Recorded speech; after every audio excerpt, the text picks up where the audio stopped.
to a video out of Cut, which is feminists versus anti-feminists, and they're playing Truth or Drink. Let's get into it.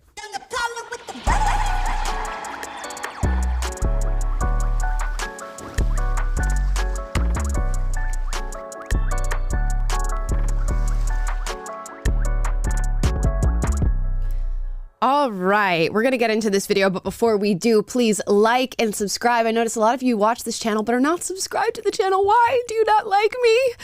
If you don't like me, we have Taylor in Nashville. Hey, happy Monday. So excited to talk about feminism on this auspicious day. Yeah, it's going to be wonderful. We always love a good feminist versus anti-feminist conversation, especially since I did my Jubilee video, Middle Ground, feminist versus anti-feminist, where I was on the anti-feminist side. So we'll get into some of the background on that. Cam is in the producer's bay. What's up, guys? And his mic is always off. Cam's mic is always off. He's always like this. It's a running joke at this point.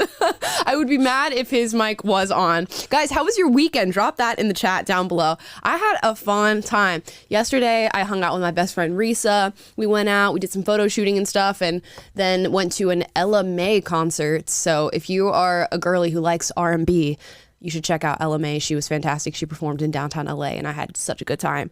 So now we're here today. We're going to react to this Cut video titled Feminist versus Anti-Feminist Play Truth or Drink. I have not seen this yet, so this is going to be a complete blind reaction.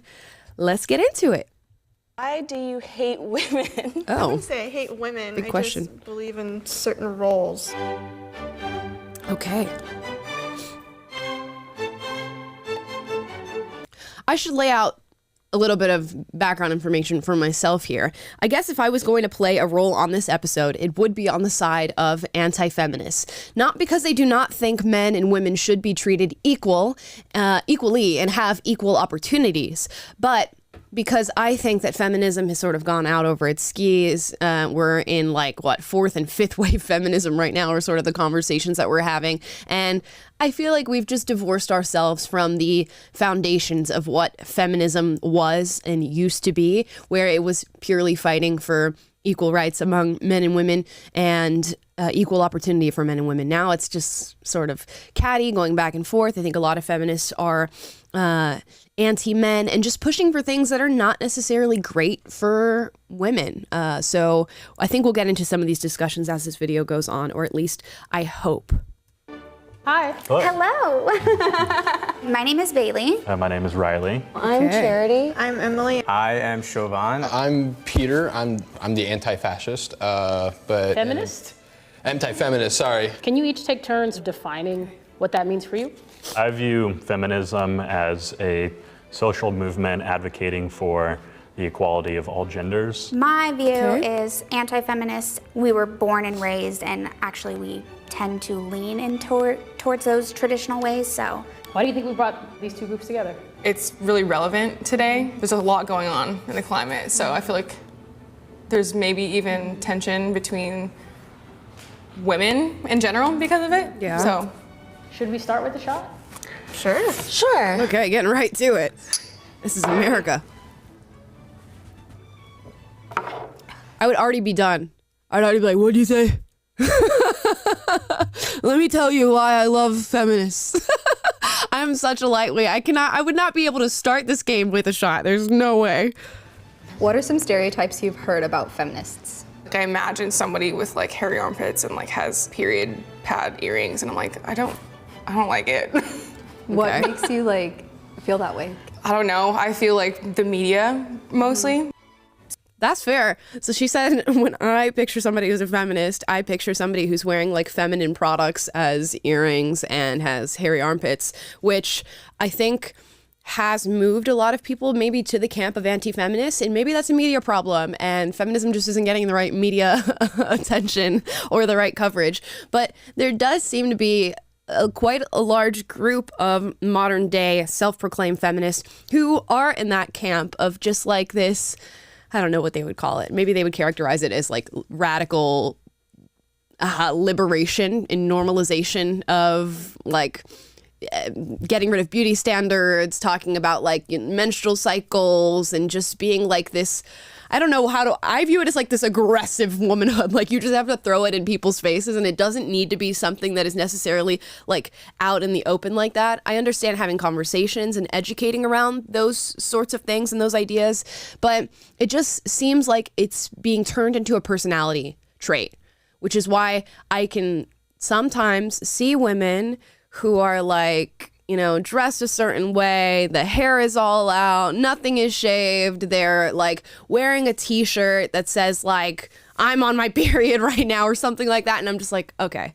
this is the modern day feminist. This is the form that it is currently taking. Now, I will grant that that is not all feminists. And I think we're going to hear from a lot of people who think, well, I'm a feminist just because I think men and women should be treated equally. And that's totally fair. And by all means, if that's your view of feminism in today's day and age, then yeah, I guess I would be a feminist too. But it doesn't seem like that's what the word means anymore. It seems to have devolved. And this was a point you made in the Jubilee video that you were on debating feminists is like, or were you on that one or was this a reaction that we did? I can never remember. But yeah, you made I was the point on. that Yeah, go ahead. I was on that one. I was the female anti-feminist debating male feminists.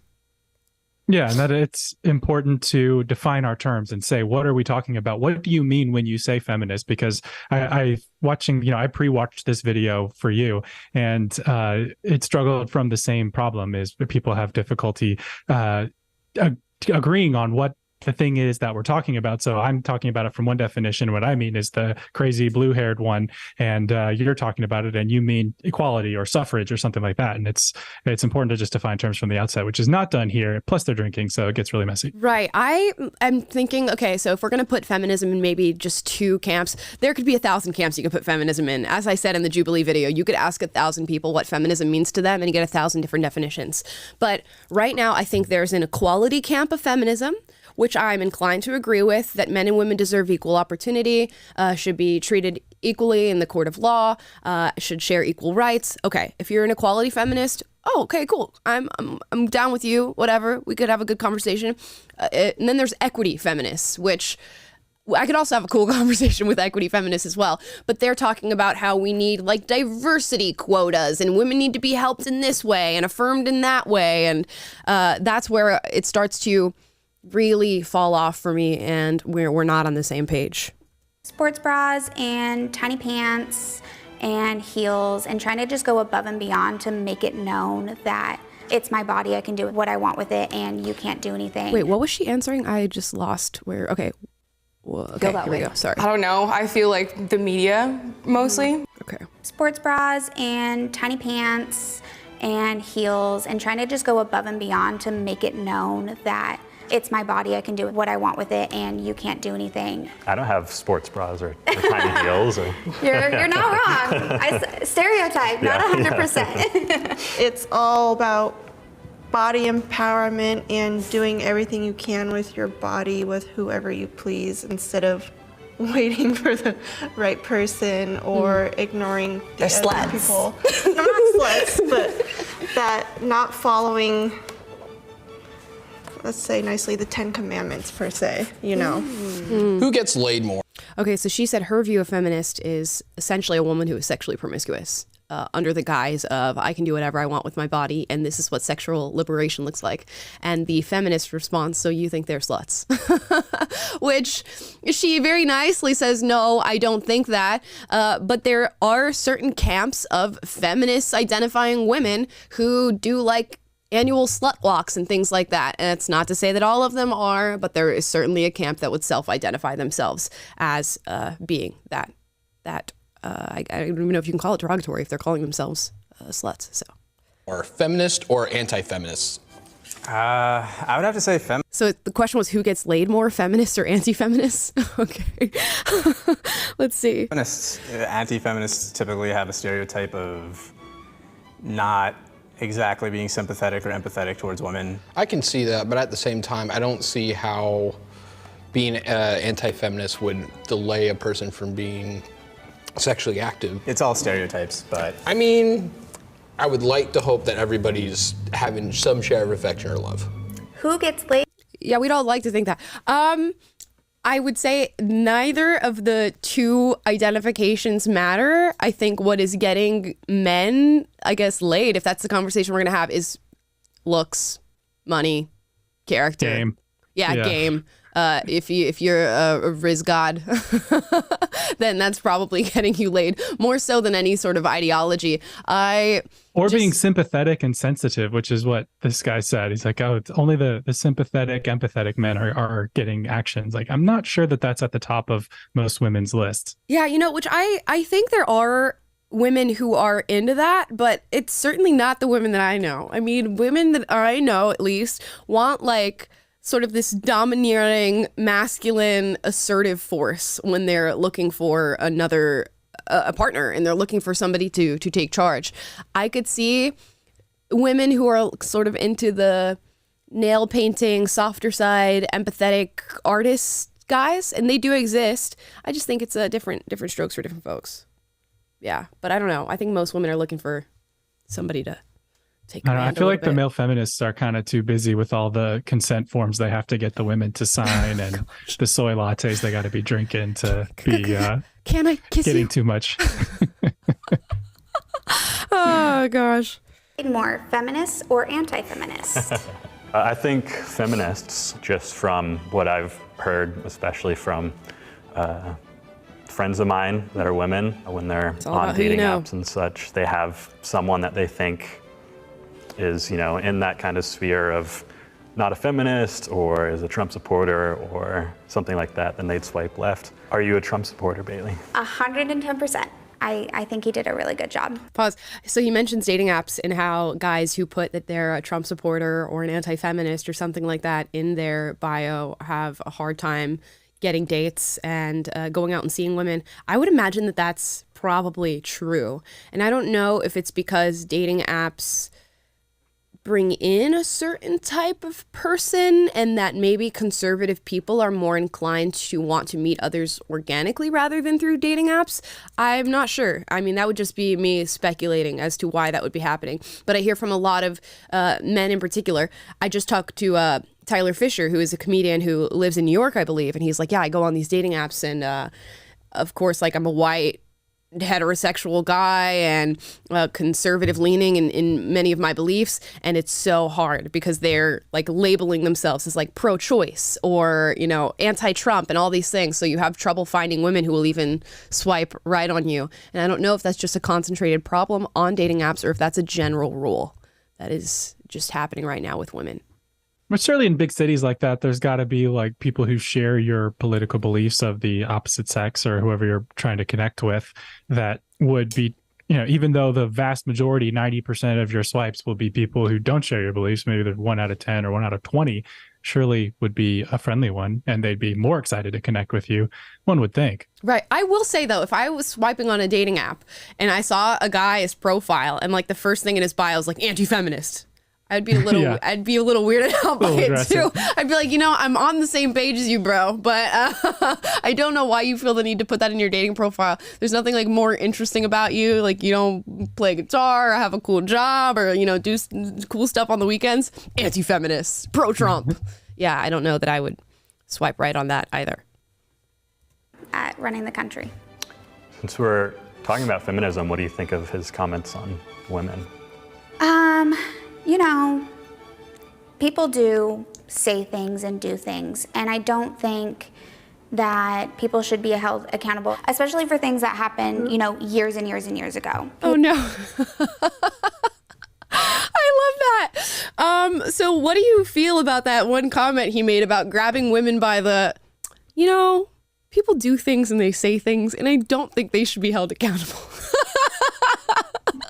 Bless her heart. I love it. Yeah. I know. It's just a bad answer. Yeah. I know she probably meant something a little different, a little bit more nuanced than what came out of her mouth. But I think that is really funny. I do get, she said, if they've done something years ago, that with time, you should take into account the possibility of somebody changing and undergoing progress in their mentality. But that was a funny answer. People can say things and still be kind, genuine people. This is true. This is a tough question.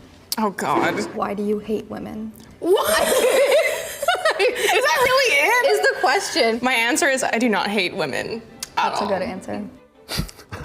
Why do you hate women? I don't hate women. The things that they're trying to stand for, I just think is a little ridiculous. There's been so much time of us doing the same thing, and why would we want to change that? I wouldn't say I hate women. I just we're on the struggle bus with this woman's answers. I'm not gonna lie. There's been so much time of us doing the same things. Why would we change them?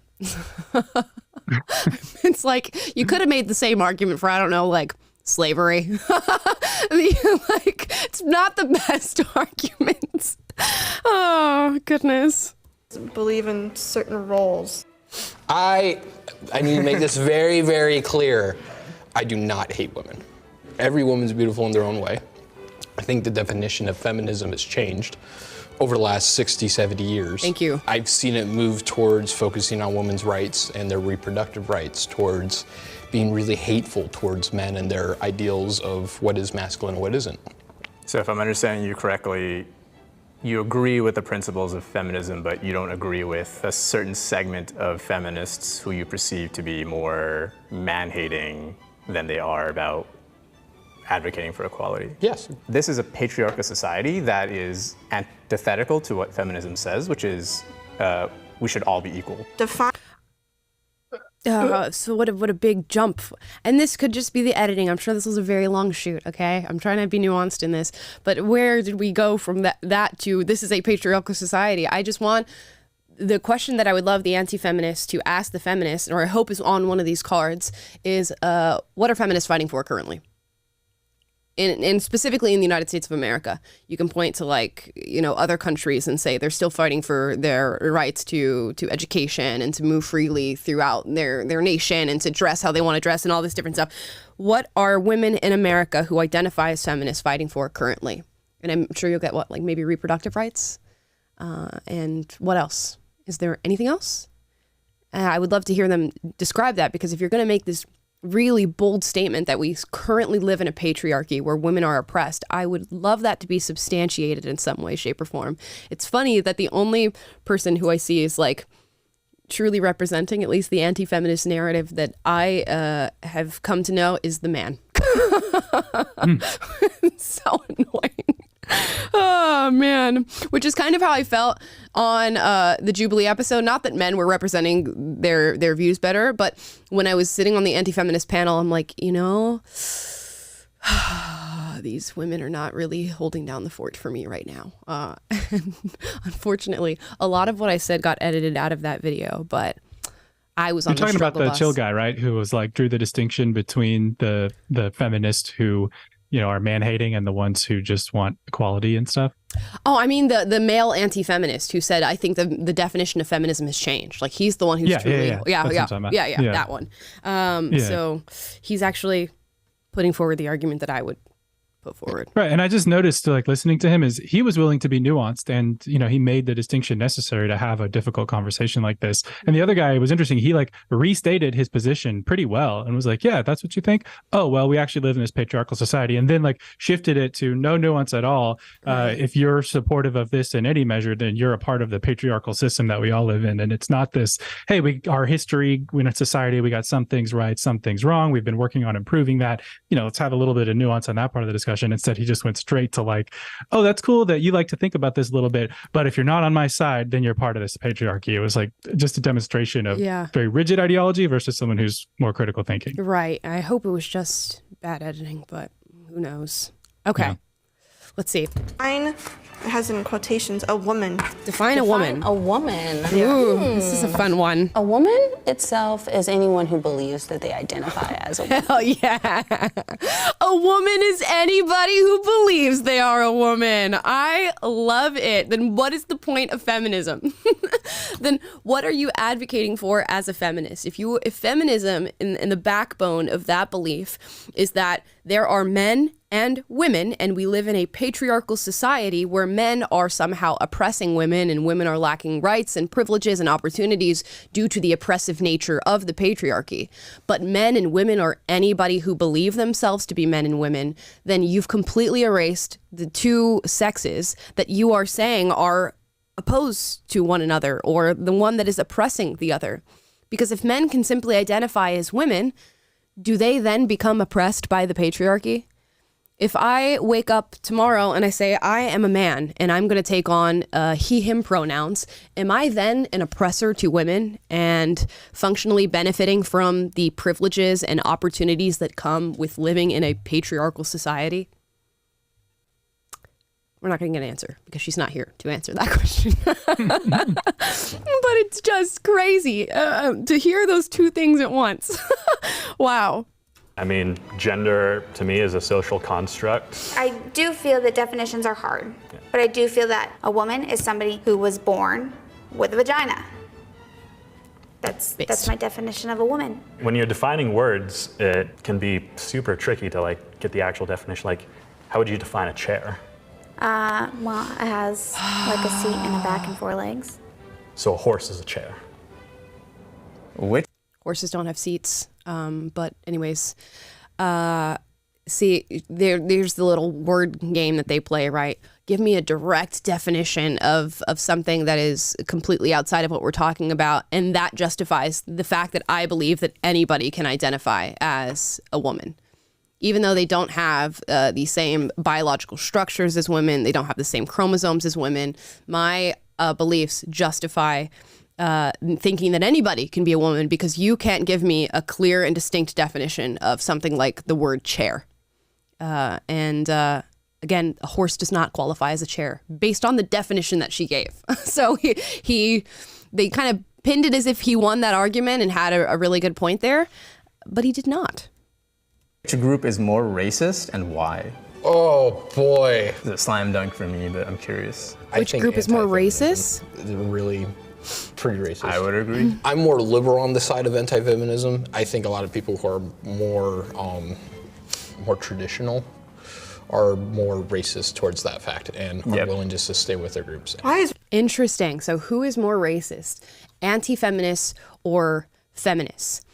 Now, it depends on what you were talking about. Like if I really had to answer this question, even though I think the question is not structured correctly and it's not really a fair question to ask, it depends on how you define racism. If we're talking like old school KKK racism where you're like, you're darker skinned and I don't like you.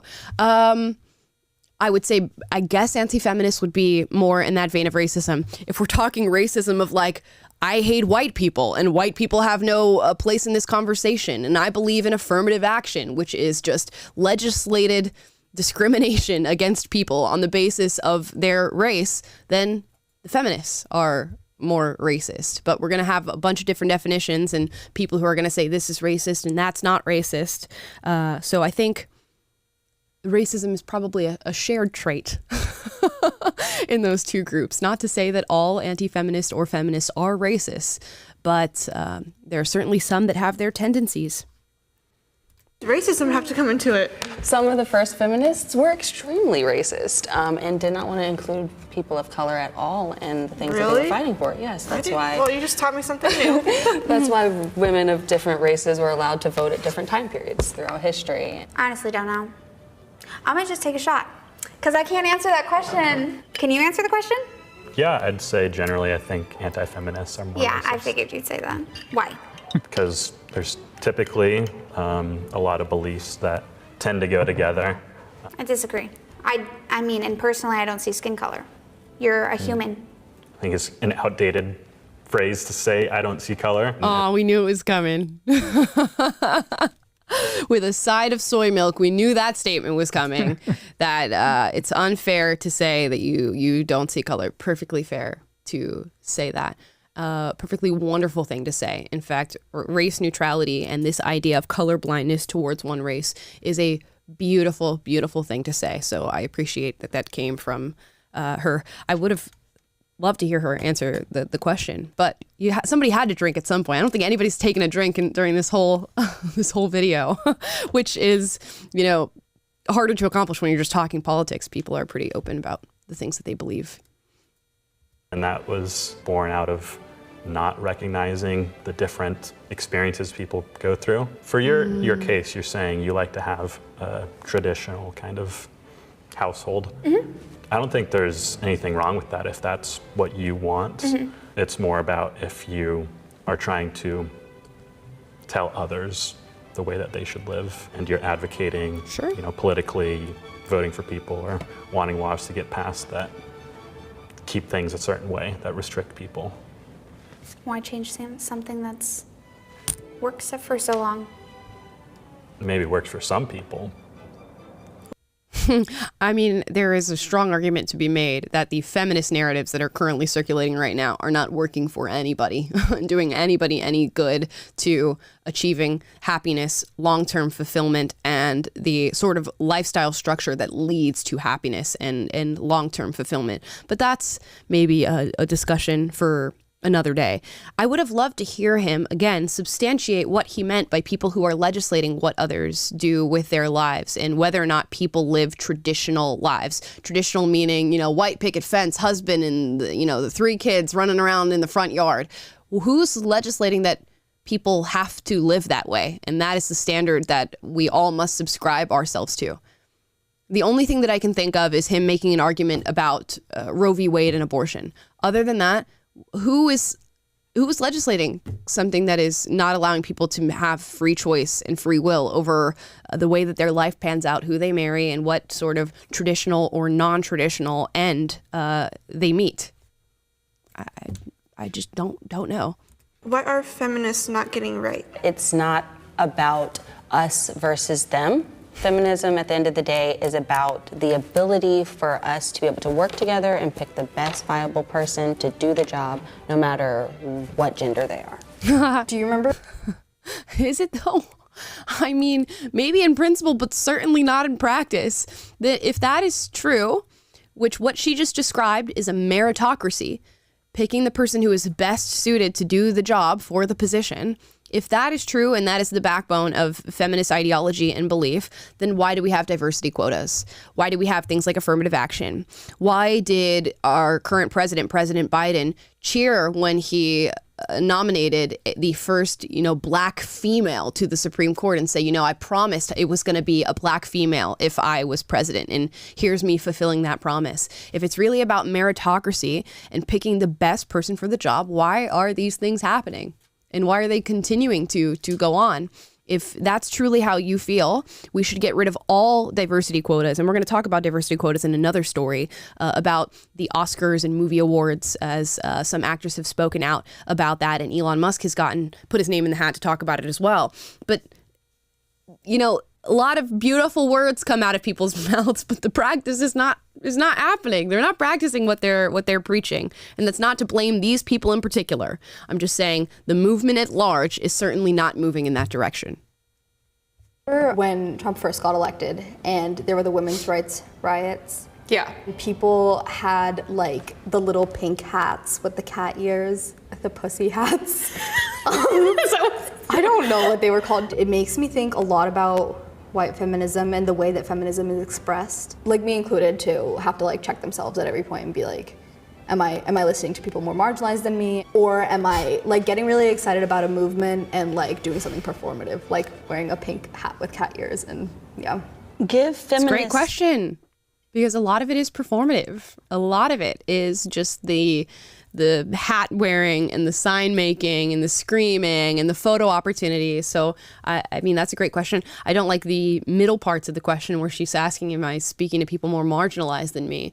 And it's just based on the fact that I think marginalized is defined very wrong in modern society. I think it is a good question to ask yourself, am I talking to and having conversations with people who are not living within the same circumstances as the life that I have, who are maybe underprivileged in comparison to my own life, or people who are more privileged in comparison to my own life? The more people you can meet with diverse experiences and backgrounds is really important. Does diverse experiences and backgrounds mean different skin colors and, different genders and different sexual identities? No, not really. Not really. That's not what it means to me when I get down to the crux of the conversations. But that seems to be what she meant in saying I need to talk to more marginalized people and people who are more marginalized than I am.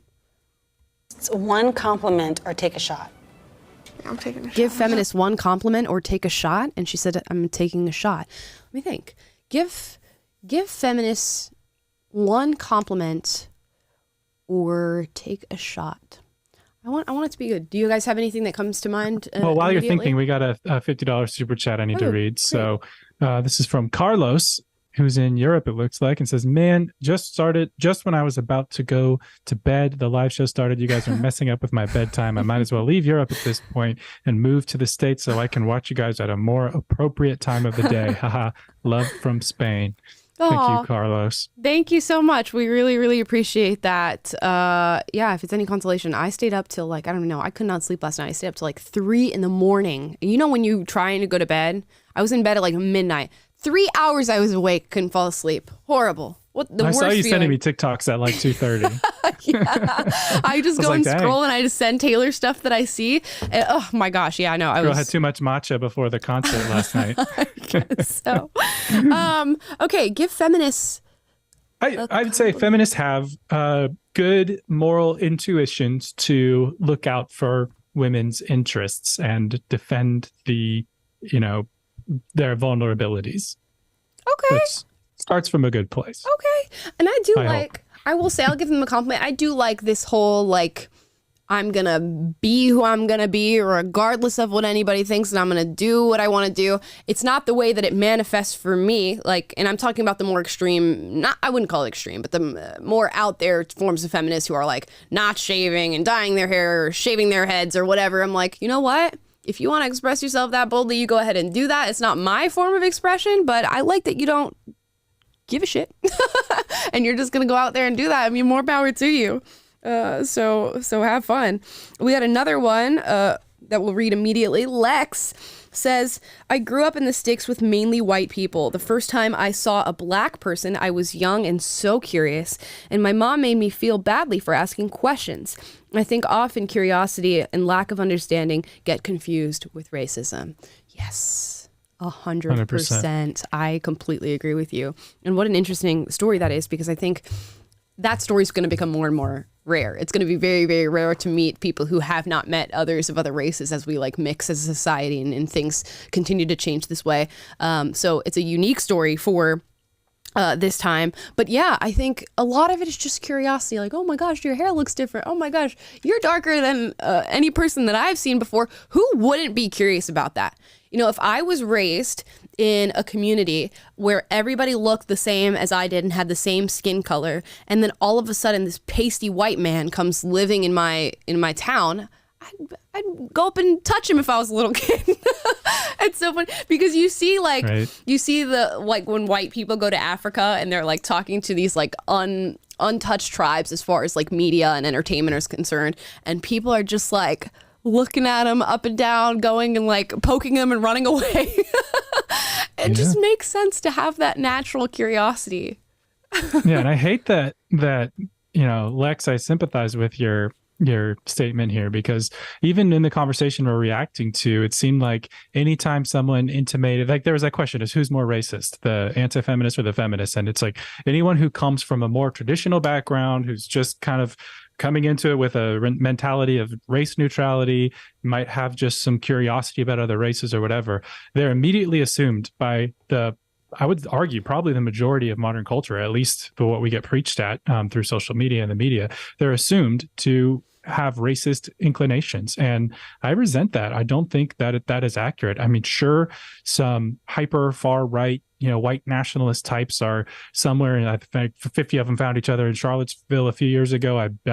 I don't know how many more there are than that in the entire country. I mean, I'm sure there's more, but I think that's a very, very small marginalized group that doesn't have any cultural power, by the way. And then on the meantime, the people who espouse the views that you're talking about before, Amala, about affirmative action and not being race neutral and having segregated graduations at Columbia University and things like that, those people occupy all the institutions of power, and they are everywhere. And that is very prevalent, but you're not allowed to call them racist because they only discriminate against white people. And it's do we care about racism? The question of whether it's wrong to discriminate against someone or judge someone based on the color of their skin, is that bad? Or do we have to worry about all these stupid Marxist power dynamics? So anyway, I just think it's really unfortunate that they've been able to flip the script in that way. And the default position of your everyday person who just has some curiosity is assumed to be racist. Right. It just, yeah. And what do they call it? microaggressions now, right? So if you're just curious about somebody, you're being microaggressive towards them, and you need to work on that and fix that. So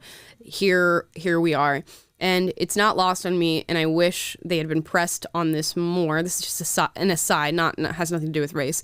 That I bet most of the people who are sitting in the feminist chair on this video are like the woman who defined women and said anybody can identify as a woman. So they are directly contributing to the erasure of women and defining themselves as feminists. It's like so wild that this, and you are two sides on the same coin, and you're going to commit the erasure of women to where there will be no category of women to even fight for in the future, and then calling yourself a feminist. Why do you hate women, Amala? Why are you trying to prevent women's sports from being unfair and preserve women's spaces? You just hate them so much. Yep, I just have a deep, deep hatred for my own kind. Okay. Let's take a shot and I'll give you all a compliment. Clink, clink. Okay, a shot and a compliment. I will say that I think feminists, radical or not, are real strong. Try to beat one down with your words. I don't think it's gonna happen. I think feminists are amazing in the way of they've made birth control, condoms more accessible, and I think as well as promoting there being male birth control as well. All right, game's over. Interesting. Woo! All right. How was that? That was really fun. Good conversation. Yeah. I think it's conversations that people need to have. Yeah, I liked it. That was good. Okay, so everybody had a good time. I was prepared for way worse. Better than I thought. Yeah, you always have to prepare for way worse when you're going into things like this. You never know what you're going to get. It can be some oddball moments that happen there. So that's our cut video of feminist and anti-feminist play Truth or Drink. Maybe we need to find our own version of like Truth or Drink to play on this show one of these days. I think that would be fun. And I'm going to answer every single question because I'm lightweight. There's just no way. I was about to say, that'd be easy for me to win. Maybe that'd put us on level playing field and debating for once. If I can get you to drink a lot. Yeah, right. Maybe we should have you guys ask like crazy questions outside of politics and see if I can answer them without having to take a shot or something. We're going to move on to some other news here. So recently, the Coronation happened, of course, in the UK. I'm going to be honest, y'all, I did not watch it. I could not care less about that. I'm so sorry to all the UK viewers that are watching right now who really love the king and were excited to watch that, but I don't have a deep connection to it. Did you watch, Taylor?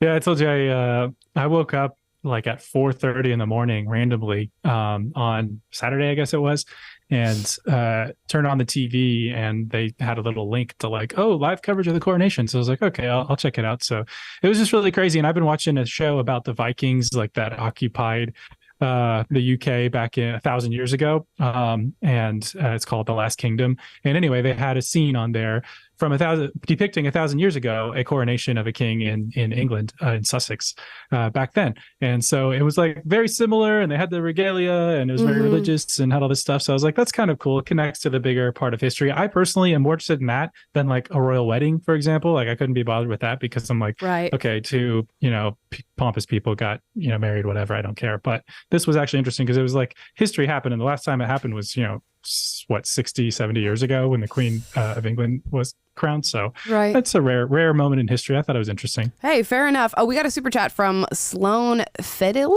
I think. Fidel? I hope I said your last name right. I'm 61, fit and wealthy, and have known many women in Colombia and the Dominican Republic for 20 years. I've never seen a feminist woman in these countries, ever. They respect manly men. I'm Italian American, and they admire and desire white men. Only in U.S. do you find man-hating sickness. Interesting. Yeah, I think, what are they calling them now? Passport bros. There are guys in America who, get their passports and go to another country to find a woman who actually just like respects traditional gender roles and is willing to take on that role within her own life. I don't know how big the epidemic of passport bros really is. I've just heard murmurs about it here and there. I haven't seen any stats on how many guys are actually doing this, but it doesn't surprise me. Because if you're meeting American women who are like, I don't need no man and I can provide for myself and I don't want to take on that role and I don't want to have kids and that's what you're looking for as a man, then better believe you're probably going to go somewhere else to find somebody who supports your values rather than settling for somebody who doesn't in your home country. So yeah, I'd agree. I'm reminded of Melissa Chen's tweet thread last week where she was talking about how people in Asia are like, Americans are crazy. They used to admire them back in like the 90s and before then. Like everyone wanted to come to America, everyone loved American values, and you wanted to be like Americans and date American people. And now they're like, y'all gotten crazy. We don't want your woke stuff to come to our country. We don't want to go to your country. It looks like they see San Francisco, places like that. So it is kind of a shame that even in culturally now our women have gotten to be. I mean, the stereotype is that they're these woke feminist types and that men are looking elsewhere. Yeah, I mean, we'll see. I think it's going to become bigger and bigger and bigger as time goes on if we continue on this trajectory. To get back to the coronation, we're not going to talk about the coronation itself. In fact, we're going to talk about this viral video of Bridgerton star Adjoa Ando. I hope I said her last name and her first name correctly. As she was on TV giving remarks about the coronation and talking about the royal family's balcony and the people who were standing on that balcony, defining it as terribly white. Let's see that clip. And we'll get into some commentary about this. We've gone from the rich diversity of the Abbey to a terribly white balcony. I'm very struck by that. I'm also looking at those younger generations and thinking, what are the nuances that they will inhabit as they grow? Interesting. So she said she went from the diversity of the Abbey, which I think she's talking about the Westminster Abbey Church, the Royal Church in the UK. Correct me if I'm wrong, for all the people who are watching right now in the UK or anybody who's familiar with what she's talking about, to this terribly white royal balcony. And it's so funny because she's a Bridgerton star, right? And Bridgerton is sort of this depiction of royalty and clearly this sort of English royalty, and it is a highly diverse show. Queen Charlotte in the show is black, and they've made the spin-off Queen Charlotte where the character is black. She plays Lady Danbury, a pretty prevalent character in the series, where they've sort of redone this new diverse cast of English characters, which whatever, they're not playing, I guess, real individuals, whatever. Okay, besides the point. But she remarks that this balcony is terribly white, which is an interesting thing to say, terribly white. And, you always have to make the point. Imagine saying it about any other race. Terribly Asian, terribly black, terribly Hispanic. Would that ever land well? No. No. The firing squad would be at your door the second that came out of your mouth, but she's allowed to say it. Now, she, of course, was called out for this, and she remarked on the backlash as well. Saying, I was struck. I think I may have made a few people upset. And she says, quote, I was talking about the day and how marvelous it was, and then looking at the balcony at the end and suddenly going, oh, it's so white, because the day had been so mixed and I didn't mean to upset anybody. So that's what she meant by terribly white. Is that she was she's saying she wasn't referring to people's race, or she was? She was referring to people's race and just saying I had watched this day that was so marvelously diverse, and then I looked at this balcony of people that were so terribly white, and I thought, wow, what a juxtaposition with how mixed and diverse the day is.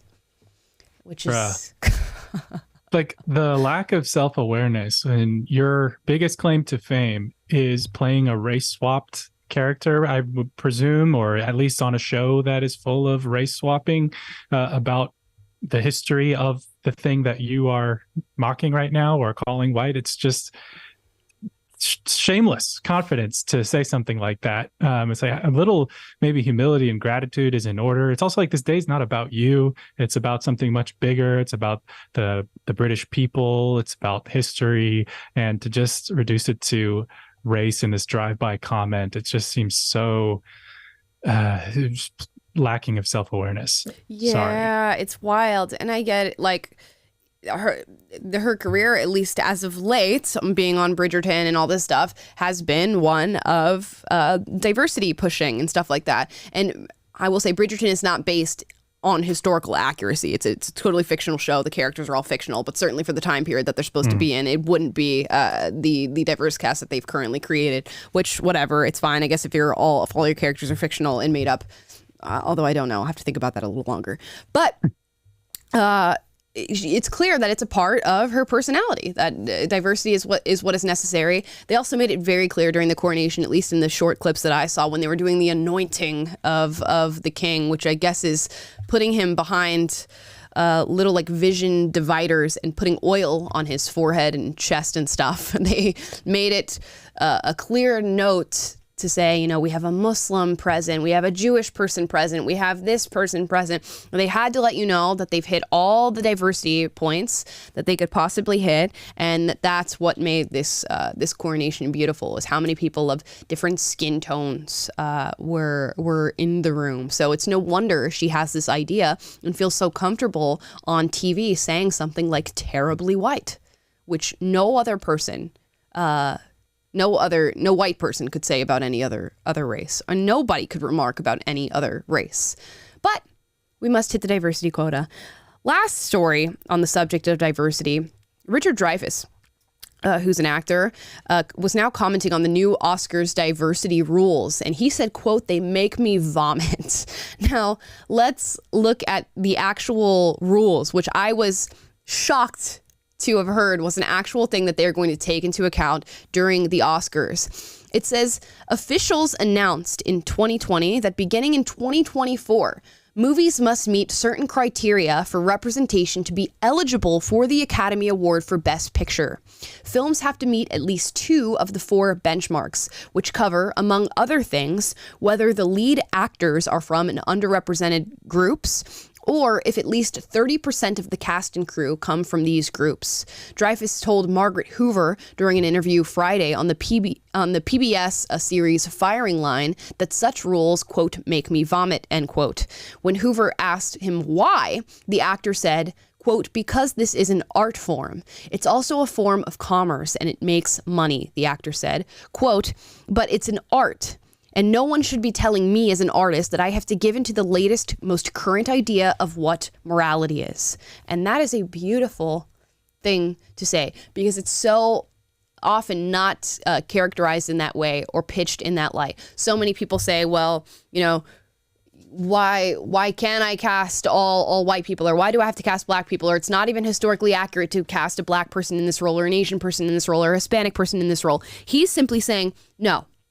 As a fundamental principle of art, you are not able to tell the artist what they are meant to create.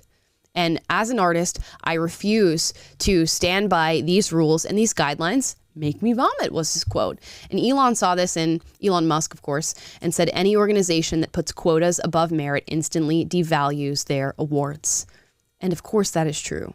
How dare you tell people who are throwing millions of dollars into the production of films, thousands of hours of their time, their creativity, their work, their heart, their soul, all of the things that they're thinking. How dare you tell them for their projects who they are meant to cast and what criteria you are going to evaluate them for in order for them to get awards? What happened to meritocracy? What happened to being able to look at things and go, oh, you won an award for that, which may mean that you've actually produced something of quality.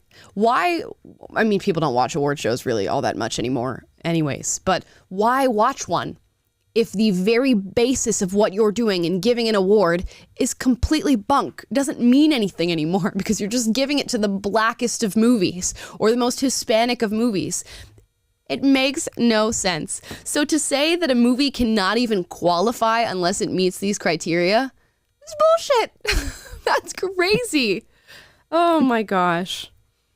Yeah, I think the dwindling interest in the Oscars reflects that and award shows in general just reflects that common sense people agree that art and everything should be judged according to its merit, and that all these adding these diversity quotas just spoils the whole thing. And people are tired of being a part of or even paying attention to Hollywood and preaching at them, saying all these values that they're tired of seeing Hollywood posture and virtue signal every time there's an award show going around. And if there were an award show that just judged based on merit, I think that would get the attention. There's a huge opening in the market right now. Yeah, and I mean, I always say all of these movies are going to be stamped with the year that they were made because they're all going to be filled with diversity and woke stuff and little virtue signaling moments.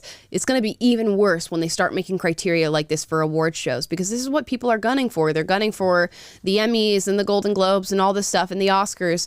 And if you start making these sorts of quotas, these are all the films you're going to get are just going to be these horrible, lacking in all nuance or actual classic themes and archetypes.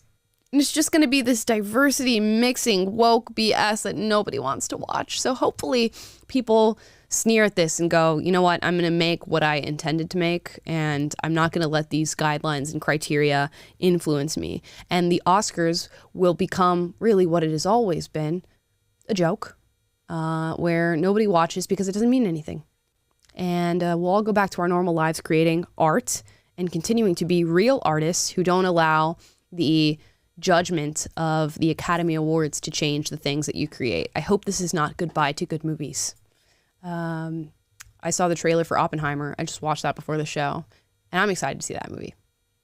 Taylor's excited to see that movie. Scott's excited to see that movie. Nolan's been pretty reliable. So yes. I don't think he's I just saw an article about his Oppenheimer movie. He, in his contract, he was like, I need this budget. I need the studio not to have any other releases 3 weeks before or 3 weeks after. I want this, and this. And he was like very demanding. And I'm like, he deserves it because of some of the great films that he's made. But so far, hopefully he's able to dictate the terms of his film and doesn't have to bow to China or put any weird diversity stuff in there. Right. I don't think that he's being touched. So, hope springs eternal. Yep. So there's hope. There's hope.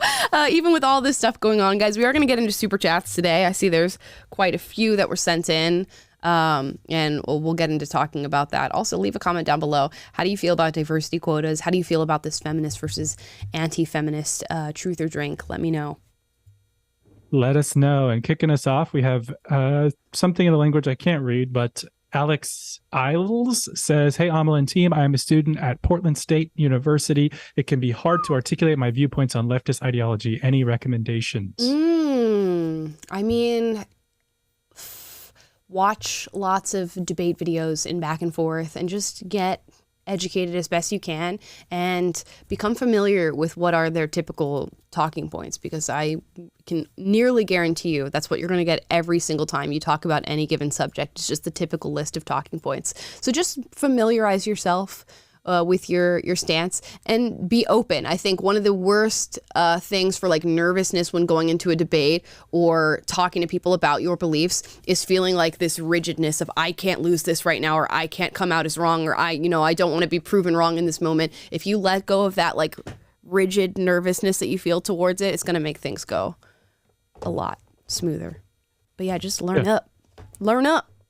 Yeah, that's great. And I would say like entertain, like Amla said, when you're entering into these conversations, like entertain the idea of, hey, I want you to talk me out of my position, because if your convictions are real and true and you actually believe what you believe, then you shouldn't be afraid. It shouldn't be about winning the argument. It should be about like, no, I mean, come at me however you want to come at me, but I actually believe what I believe. And so challenge me. And that'll just be a healthy exercise in speaking, getting down to the core of what you believe. And if there's like a fact you're missing or something like that, that sounds like it's implausible to you, but you don't have the data to refute it right then and there, like don't let that freak you out or completely derail you. Just say, I'll have to look into that or whatever. But right. Arming yourself with facts and also just being open-minded, I think are great pieces of advice. Dixon Butts says, anti-fascist, anti-feminist, same thing. Actually, I don't know, because the anti-fascist people are the ones that are like Antifa, like throwing Molotov cocktails at police precincts and stuff, and anti-feminists are the ones debating the feminists on these shows. Right. I don't know that I would characterize those as being the same thing. But I think that is what he said. Is that what he said in the video? Yeah, I think so. I think that was just joking because the guy in the video said that. Yeah. Gotcha. Jared's Journey says, awesome one-eye matcha pick, Amala. See, that's so weird. I was just talking about this before the show. I said, the group of people that irk me on the internet.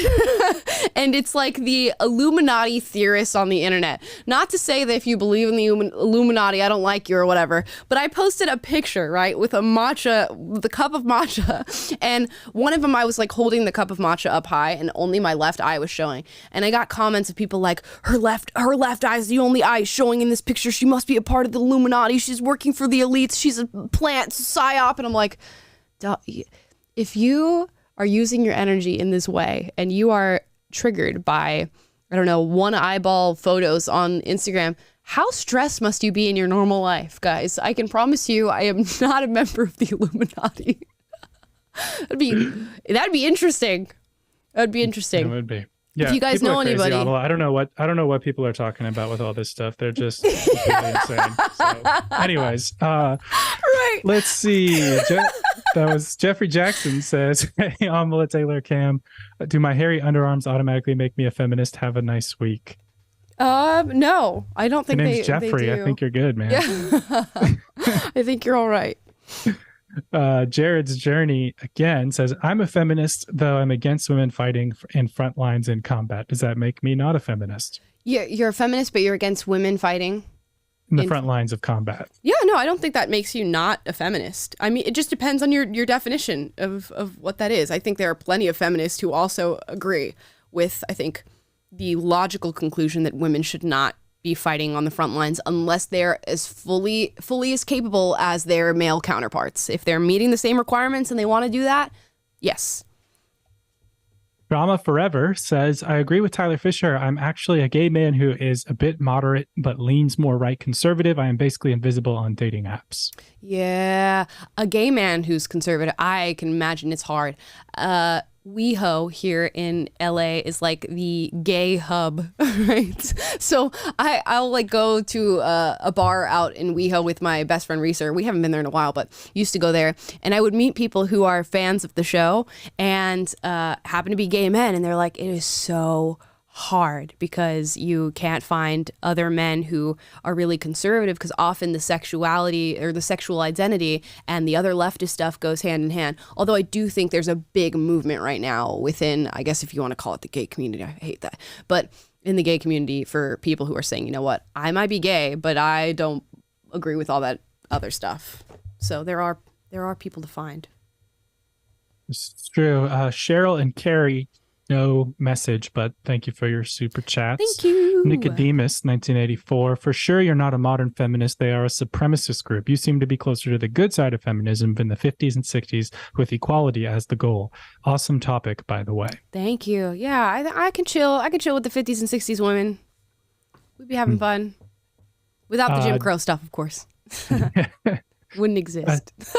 Dixon Butts says, a horse ain't no chair, but a toilet is a chair. Is a toilet a chair? Wait. A horse is not a chair, but is a toilet a chair? No, because it doesn't have 4 legs. Sorry. So her definition. By that definition of chair. But there are chairs without 4 legs as well. Yeah, but that's true. There are chairs without 4 legs. But I'm just going to go based off the definition she gave. Toilet is not chair. We got a $50 from Nick Tyler. We got to read that immediately. Sorry, Amala, your horse got scratched. My horse in the Kentucky Derby did not win. I put $5 on Hit Show in honor of my love for your Hit Show. Unfortunately, he came in 5th. Nice pick, Taylor. Angel of, he said Tyler instead of Taylor. Sorry, Taylor. Angel of Empires, 3rd place, paid $20. Okay. Ooh. And Scott, fantastic pick. Mage wins the Kentucky Derby. $5 bet winning $70. Yes. Scott Imagine texted if that us. was $50. It'd be $700. Right. Scott texted us after the Kentucky Derby. He was like, my horse won. So he was into it. Yeah, and if you guys are just watching, Nick bet $5 on each horse that Amala, Scott, and I picked. So Thank you, Nick, for that. And that's cool that we came out ahead on our picks, except for Amala. Gosh, I'm just done. You got scratched. I didn't know what that means. Oh, the scratch is like it was not able to compete, right? I don't know. Anyways, thank you. That was very fun, Tyler. Yeah, Appreciate thank you. Nick Tyler. Besides that, you called me Tyler, threw me off.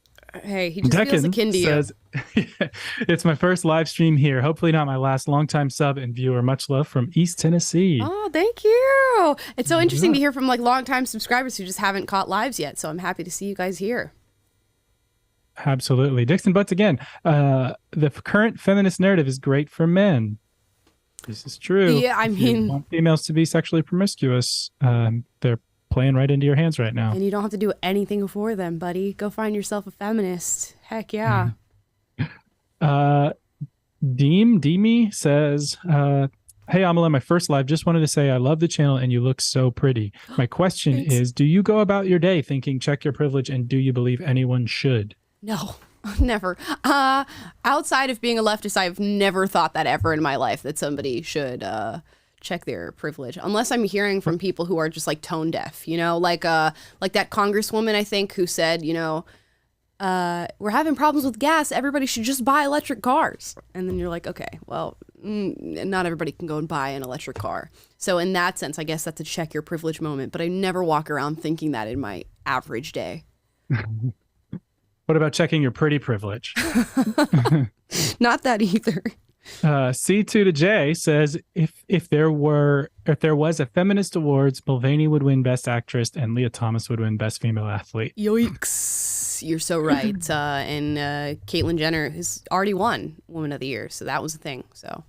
And wasn't Leah Thomas nominated for the NCAA's Female Athlete of the Year? That is also true. So we're already there. Truth is stranger than fiction. Vix Logic says, did your dad value your mom? Starts there, really? Is that a question amongst the feminists? Did your dad value your mom? I don't know. Well, I don't know. My parents are divorced, so no, he didn't. That should tell you what you need to know right there. Yeah. Oh, dear. Yeah, thanks, Vix Logic. Savage question. Yeah, just bring up my childhood trauma. Thank you. Oh, man. All right, moving on. Dorothy Manley says, would like to know your best guesses on what Meghan was up to during the coronation. P.S. Love your show. Oh, what was old Meghan Markle doing during the coronation? I actually kind of know this because I saw a tweet because Prince Harry was there and I was like, oh, that's curious, he's there by himself. And saw a tweet that said that the royal family announced ahead of it that Harry would be there, but Meghan was going to stay in California with the kids. So that's all it said. So she was in Cali with the kids. In Tyler Perry's house. Probs. Just because. Still the strangest part of that entire documentary. Where the hell did Tyler Perry come from out of nowhere? But anyways. She was planning her next privacy tour with the press. We want privacy. Ruto says, oi oi Savaloy, first live watching from the UK. Love the show. My question is, what are your thoughts on the future and what interplanetary travel will be like? Because I'll out of here. Peace. Will say I've never given interplanetary travel much thought. So I have no thoughts about how that goes. It's not something I typically ponder. I think at the time I want to peace out from the world when that's something that's going on, you know. I think I'll just see myself out. As a 90s kid, I remember like playing Legos in like 1997 and being like, in the year I'm going to make a car from the year 2000 and it's going to fly. And, you know, we're in 2023 and we still don't have flying cars. So if that progress is any indication, I don't know. It feels like interplanetary space travel is very far away. Flying cars are coming soon. They're coming soon. They're coming? You know what? Hope so. Yeah. I would like to live to see a flying car. Same. I'm sure there's like some concept out there, but is that really the same? Also, no. Elon, get on this, man. What the heck? Eagle Eye says, "Squeeze the what? Amala is in the Illuminati? I knew it." Guys, I wish my life was interesting enough to be a part of the Illuminati. I just run a YouTube channel. That's literally it. Do you think the Illuminati is tapping me? What do I have? I don't have a world influence. If I am part of the Illuminati, then you have nothing to fear because that's some low-hanging fruit. ZH says, P.S. Your podcast is my favorite thing to listen to while I'm drawing. Just feel like you should know. LOL. Oh, that's awesome. I used to draw so much in my free time. Had a little sketchbook and everything, and I haven't done that in so long. I need to set aside the time. Every time I think about doing it, I just never get around. Never get around to it. Yeah, I hung up drawing when I was like 13. But, but that's cool. You should post a picture on your Instagram story and tag Amala, and we'll see it. Be awesome. Yes. If it's good. Yeah, I love when you guys like post what you're doing while you're watching the show. Like people are like making bagels, watching Unapologetic, or like I'm reading a book and listening to this in the background, which I don't know how you guys are doing that, but whatever. Nonetheless, it's happening, and you guys post pictures. I love that, and I will repost to my Instagram story. There you go. Ashley West says, I think you can't even define quote unquote real feminists anymore. To me, a real feminist protects women's interests even when they don't agree with them. Did anyone else see Caitlyn Jenner's most recent comments about women's sports? I did, where she's like, I guess she or he, I don't even know, is like women need their own leagues, men need to stay in their lane, and is working towards talking about that publicly, which is just so interesting. So interesting to hear that stance. It's just so weird to me. But here we are. We are. I'll congratulate a good opinion. And that's a good opinion. Sherry Pitcher says, hi, Alma. Love watching your channel. Even though I don't agree on all the opinions, I love hearing people express common sense, which is so rare these days. Lots of love from Australia. Love that from Australia. You don't have to agree with everything. That's awesome. I mean, most people you will meet, you won't agree with everything that they say. I've yet to meet somebody who I agree with everything that they say. So when that day happens, maybe we'll have them on the show. But thank you. I love that you are watching the show nonetheless. I think that's what we need more of in this world right now. Betzaida Flores says, unrelated to the video, but what are your thoughts on people who, when people bring up taking children to Hooters, what do you argue when you argue against Drag Queen Story Hour? I mean, I would never, in having children, be like, you know where we're going on Saturday night? Hooters! I just really love the wings, you know? Not a place that I would bring my children, I guess. Yeah, I don't know how I would feel about that. Are people bringing their kids to Hooters? Is that a big thing? Yeah, and I think no one's defending bringing children to Hooters, or at least that's not a broadly held position, but it is a broadly held position of common sense people that you don't want to put children at sexualized drag shows. And so to me, that's where, and there are people defending on the other side, bringing kids to these sexualized performances of drag shows. Right. And the laws that we're talking about are only outlawing doing sexualized performances in front of children. So, you know, that's the part of the debate that we're focusing on. It's kind of not a non sequitur in my opinion. Right. Yeah. I'm not advocating for either of those things. No Hooters and no drag shows. Right. Okay. Fallen Artist says, I wish Seattle was considered one of the more reasonable cities, but it's unfortunately a hub for radical libs. Not everyone is like that, I promise. There are sane and reasonable people here too. Yeah. Like everywhere. Just like in LA. We're in LA right now and there's sane and reasonable people all over. So it's not always what you hear.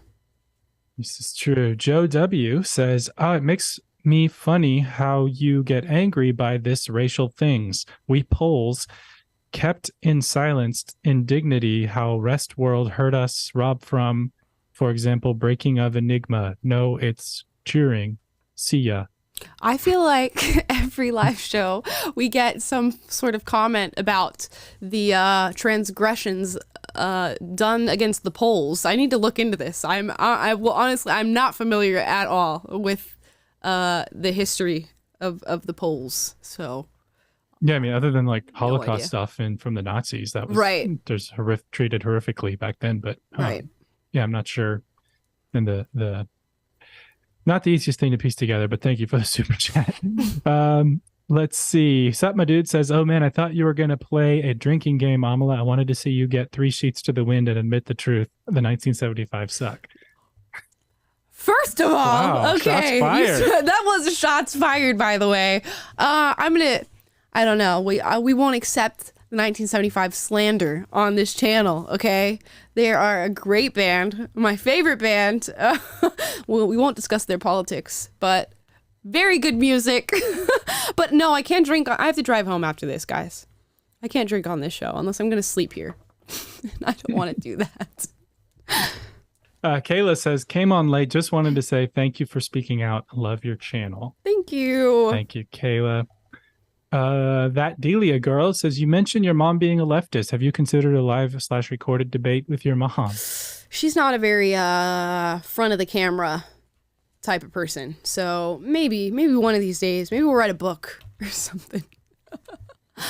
There you go. Maybe that. That would be really interesting, actually. Yeah.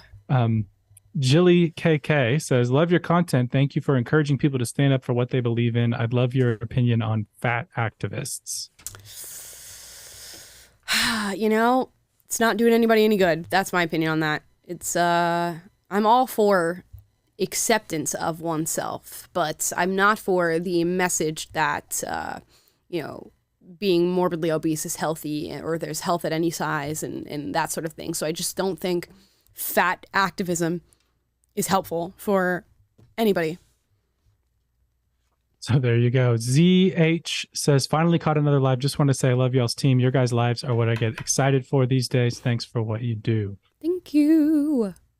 And I think we're caught up. We have one from Grady Pickens, no message, first super chat. Thank you, Grady. And yeah, I think that's all the super chats for today, guys. Wonderful. We're ending the show in a timely fashion today. Thank you, guys. Appreciate it. Thank you so much for watching. Again, leave your comment down below how you feel about feminism, anti-feminism, the comments from the Bridgerton star about the royal balcony being terribly white, or Richard Dreyfuss talking about the new guidelines for the Oscars. I'd love to hear your thoughts. As always, we encourage healthy debate. We've heard from some left-leaning people today, some right-leaning people today. Oh, and we have another super chat from Nick Tyler. Let's read that real quickly. My bad, muscle memory typed Tyler instead of Taylor. That's my story and I'm sticking to it. PM, message me your Venmo or Cash App and I will pay your winnings. Unrelated, do either of you have any advice on how to deal with toxic people at work? Taylor works from home. My cat, let me tell you. I deal with Amala virtually, though. She's so and I toxic am toxic. To work with, super racist, super sexist, horrible. How do you deal with me, Taylor? Well, you're not toxic, so imagine you're if I was just like a Crayola super markers. bitch outside of this show, and I'm like, terrorizing Taylor. What if Taylor like quit the show and released like text messages of me harassing them? What would you guys do? Would you cancel me?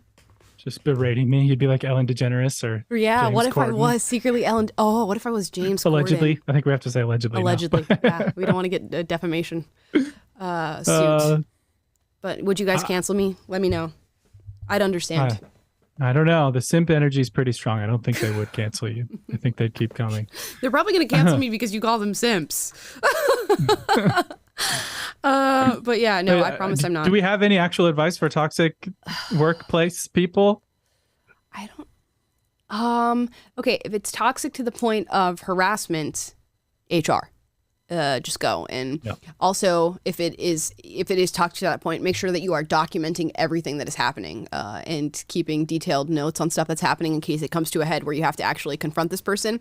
I'm always for just be direct, if unless it's like somebody who is a supervisor. If it's a supervisor, then go to HR and have a conversation because you want to maintain your job and stay where you're at. But if it's just something that you can handle and talking to people face to face, just talk to him face to face and let him know what's going down. That's my advice. I'm here for it. Yeah. Anything else? I saw somebody.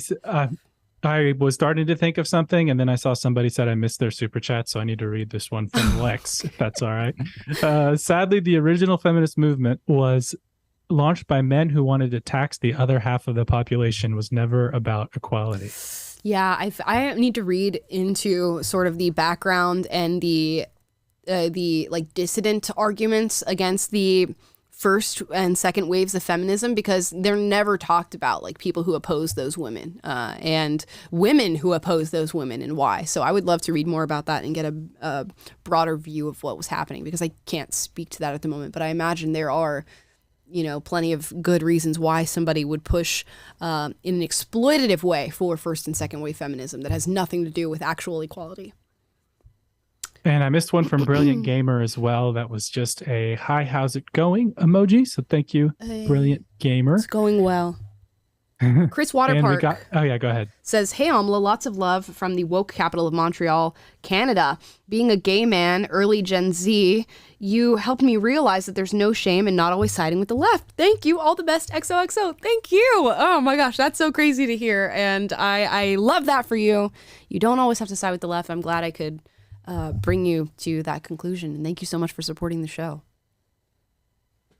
Yeah, and I think that's all of them for today. That actually for real this time. Sorry, I missed a couple of y'all. Alrighty, Roo, that's our show for today. I don't know what accent that was. Thank you so much for watching. Please like, subscribe, click the notification bell to be notified every single time we're live. That's Monday, Wednesday, Friday, 3 p.m. Pacific, 6 p.m. Eastern. Plus, we post videos every single day, so don't miss out. I should be an auctioneer with how quickly I can say that last part of our show every single time we do it. Like, subscribe, click the notification bell. We'll see you guys tomorrow with a video about a student who pepper sprayed a teacher for taking her phone. You guys are going to want to be there. You're going to want to see it. And I have, I think, an interesting bit of commentary that I came across that really puts the situation into a new perspective. So that'll be tomorrow's video. We'll see you then. Bye.